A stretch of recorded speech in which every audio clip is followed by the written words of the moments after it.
Good morning, everybody, and welcome to our October economic update. We wanted to have a brief discussion this morning about some of the key data points that we have been following with regards to the stock market, the overall economy, as well as talk about some of our expectations for the rest of this year and even into 2023, and finally wrapping up with just some things that we think you as clients may be interested in knowing with regards to what you can do in this current economic situation.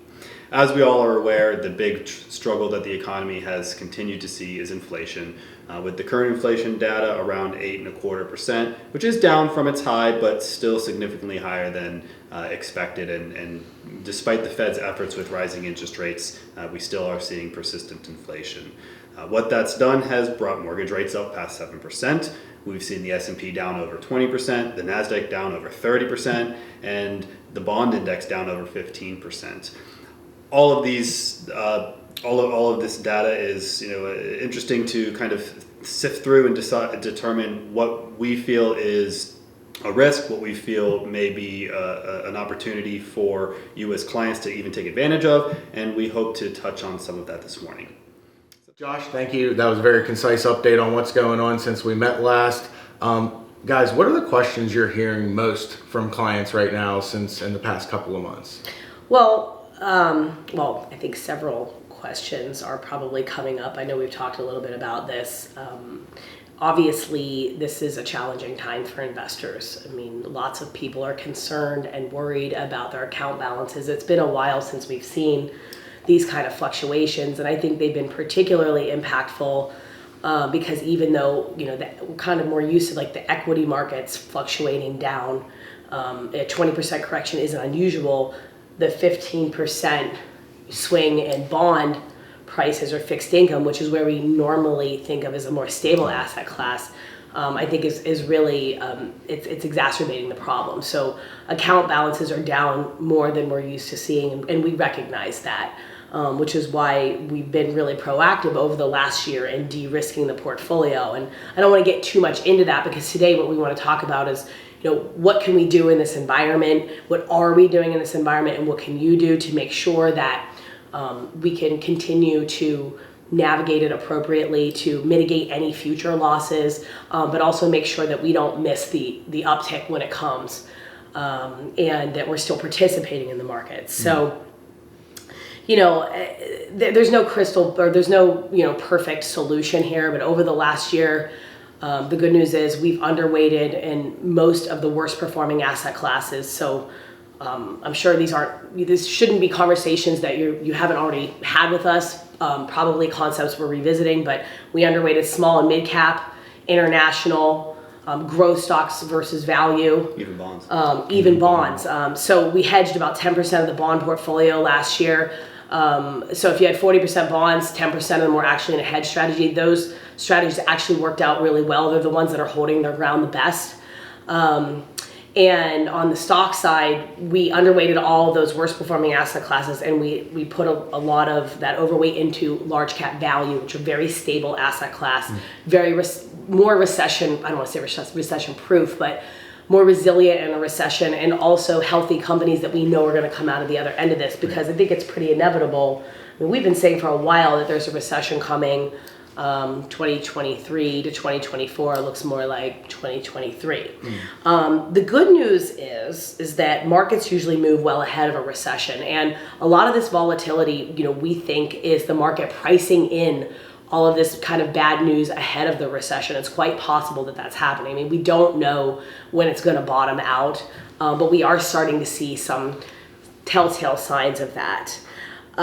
So, moving forward, what we expect is that we're going to continue to see this kind of volatility, probably for, at least the rest of the year, if not, into 2023. Right. But once again, of course, we don't have a crystal ball.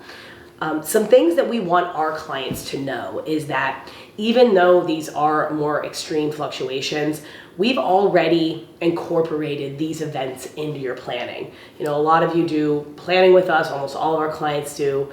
I know you've seen these, probability of success numbers that we look at. And these types of situations are already baked into that planning. That's why we maintain the higher probabilities of success that we do in your planning, to make sure that your retirement goal or your financial goals aren't negatively impacted by these events, that they're not derailing you from your financial goals. And this is something we can talk about more in individual meetings, but we want you to know that in this kind of planning, this isn't a situation that hasn't been planned for. There's a few things we can do in this environment to take advantage, and I guess for lack of a better description, make lemonade out of lemons here. And one is make sure that we're managing your distribution plan properly if you are taking money out of your accounts. I mean, that's usually the big concern is clients who are closer to retirement, nearing retirement, or in retirement. They feel like they don't really have a way to recover from this. And that's not necessarily true.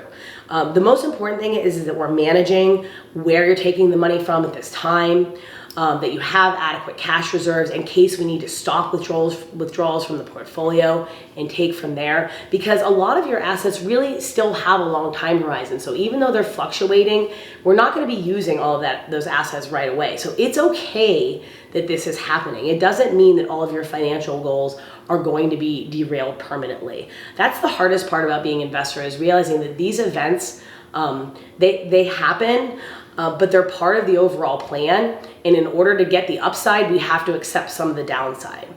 The other thing that we can do is we can look for opportunities to take money that are in risk-off assets. So assets that haven't gone down, like cash or other money, and put it to work. So this is, in investors' mind, this is the riskiest time to invest in the stock market. In our minds, this is the maximum time of opportunity to be investing in the market. Somebody said something to me once, I've known for a long time in the industry. He said, the stock market is the only investment that people run away from when it's on sale.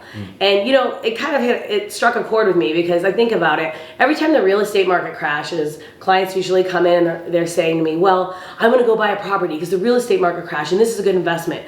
I think that feels good because it's like this tangible asset that you can like walk in and you have, and everyone knows, And you don't see the value every single second. Yeah, exactly. No one's like reevaluating what your house is worth every day, or you have like a general idea, but you don't really know.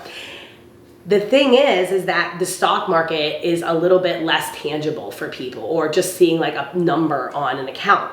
But you are able to see the price adjusting every day, and that makes people really nervous. So you're not just sitting on it and waiting. But these really are the maximum times of opportunity to get invested. And even if you don't have new money to invest, that doesn't mean there aren't opportunities for you. So for example, if you're retired and you already are fully invested, one of the things that we're going to be looking at in the near future is, well, when do we think is going to be a turning point where things are going to start to look better? And when that happens, we're going to look to rebalance your portfolio, take from some of the other asset classes and move then back into the riskier asset classes to take advantage of what we think will be the next growth phase. So I guess one of the important things that I wanted you to take away from this economic update today isn't just sort of like what's happening or us regurgitating information that you can probably get, online or on TV, but giving you really truly the facts that we think matter and how they really correspond to how we're managing your financial goals and the opportunities that we can take. Because truly, these situations do provide us opportunities and price dislocations and other things that are going to allow us to be able to participate in a rebound and see your accounts continue to grow. Okay. I think we can also acknowledge that it is tough. It's tough to see your account down 15 or 20%. It absolutely is. But we're here for you and to answer any questions that you might have if you want to talk. And we're going to continue to provide economic updates like this and make timely adjustments to your portfolio. That's really good, Melissa. Thank you. Josh, when you were giving us kind of the nuts and bolts of the economy as it was coming, you said, well, the inflation has calmed down some. Problems that we've seen in the economy is this high inflation. There's been some other stuff as well, right? We had a student loan reform come out, as well as a Social Security bump and a couple other things that are just kind of making the whole financial planning spectrum, very interesting. What are the other things you're having clients pay attention to? What are the things popping up at the end of the year that you're thinking about or considering that we've been hearing?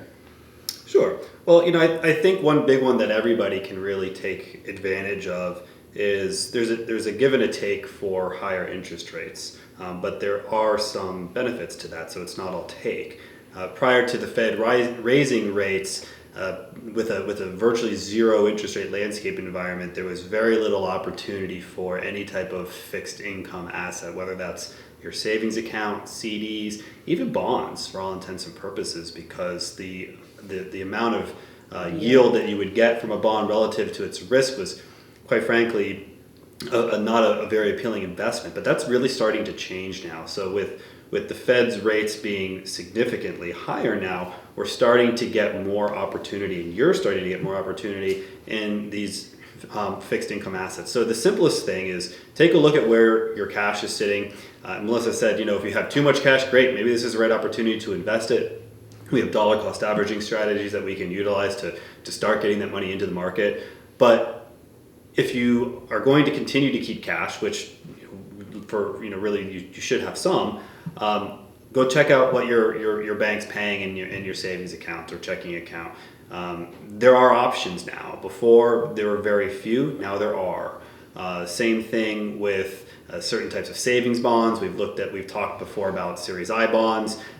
Don't get too caught up in that teaser rate of whatever it is, 9+%. They don't quite work that way.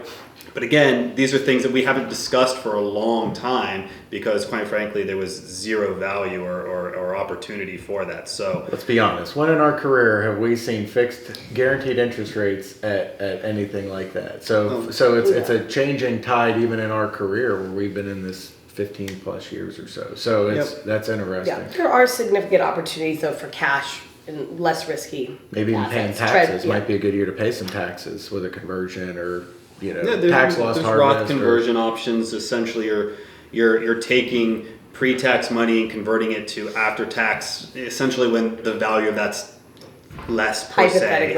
On paper, it's less. So in theory, you could be paying less in taxes. Yeah. We will be sending out more information soon here, but everybody who's taking Social Security will get a very sizable 8.7% increase in their Social Security this year. That's the largest one since 1980 or something like that. It's been a long time. Yeah.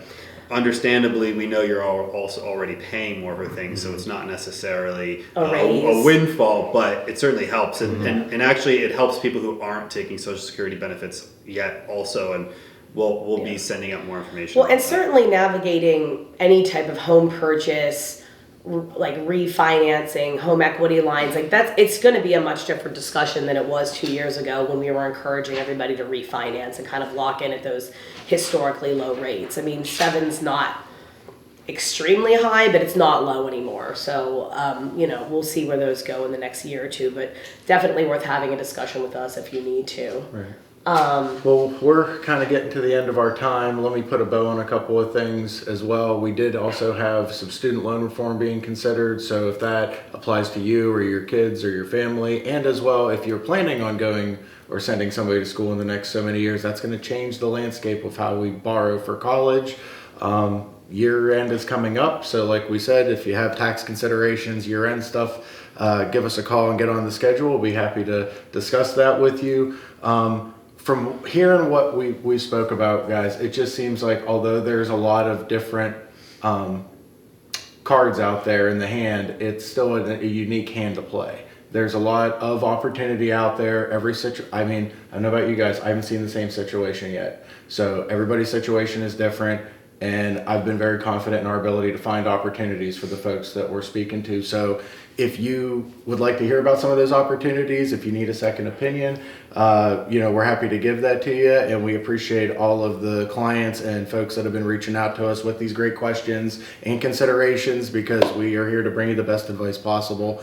Anything else, guys, before we wrap? And, we'll see everybody before year end probably. So, yeah. I think just in closing, a couple comments from me is we recognize this is a challenging environment for you, and we want you to know that we're here for you to answer any questions. Sometimes our greatest value can just be reminding you of the things that you already know and being a sounding board for you. Absolutely.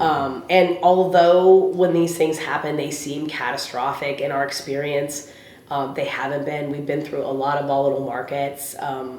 right after 2001, 2002, markets weren't great. And then the Great Recession, 2008 and 9, when the global pandemic hit, there was a lot of uncertainty there. We saw a 30% correction in less than 30 days. So that was really significant. And now, we're sort of working through this, I guess, for lack of a better description, a little bit of a manipulated market. And, the Fed did a lot of things that caused this inflation. It's going to take time to subside. Supply chains are going to heal. Hopefully things like Russia, Ukraine will eventually start to resolve themselves as well. And, we do think there will be brighter days ahead. But we're here to help you make good decisions along the way to make sure that we not only try to preserve your wealth, but continue to grow it in the future through a really methodical and data-driven approach. So please call us if you have any questions or concerns. We know we're coming up on the holiday season. We hope everybody has a wonderful fall and enjoys the rest of what's left of the warm weather. Although I'm not really feeling it out there today. There's supposed to be flurries tonight, but give us a call if you need anything. We're here. Thank you. Thank you, guys.